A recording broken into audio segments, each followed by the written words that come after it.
सबको पता है कि देश के मौजूदा प्रधानमंत्री गांधीवादी नहीं है, गोडसेवादी ही है। पूरे देश को पता है, ये पूरी दुनिया को पता है।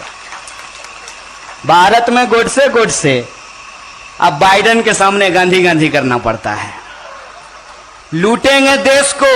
अब बड़का बड़का फोटो पेट्रोल पंप पे लगा करके हंसता हुआ नूरानी चेहरा दिखा रहे हैं। यह बेशर्मी है साहब, इस बेशर्मी को समझिए। और इसीलिए मैं कह रहा हूं, पूरी जिम्मेदारी के साथ कह रहा हूं कि आप तमाम लोग जो हैं उनको अपने हक और अधिकार के लिए, और जो कानून सरकार ने बनाए हैं, अक्सर लोग हमसे पूछता है कि क्या किया कांग्रेस पार्टी ने 70 साल में।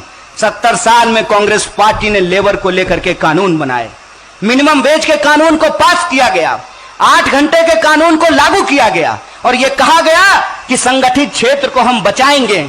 इस देश के जो बेरोजगार हैं, जो ग्रामीण बेरोजगारी है, उसको दूर करने के लिए हम मनरेगा लेकर के आएंगे। और इस देश के जो नागरिक हैं उनको यह पूछने का अधिकार है कि पीएम अपना थोबड़ा लगा करके चंदा वसूल लिए और कहते हैं कि पीएम केयर फंड सरकारी फंड नहीं है।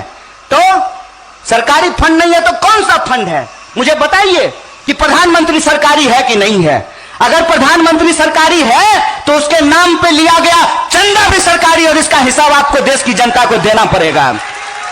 इसीलिए जब सूचना के अधिकार के कानून को पास किया गया तो जनता को यह अधिकार दिया गया कि आप अपने अधिकारियों से पूछ सकें कि एडीएम साहब बताइए कुर्सी कितना में खरीद करके लाए हैं। आपके बाबूजी का पैसा नहीं है, इस देश के टैक्स पेयर का पैसा है। हमको बताइए कि इस रोड में कितना का फंड आया है और कितना का घोटाला आप किए हैं। यह सूचना का अधिकार है। दोस्त का 20,000 करोड़ माफ करने से देश की आर्थिक व्यवस्था नहीं सुधरेगी। दोस्त के खजाने से 20,000 करोड़ लीजिए और देश की आम जनता में उसको न्याय योजना के तहत बांटिए, तब देश की अर्थव्यवस्था बचेगी। यह बात हम लोगों को समझना होगा।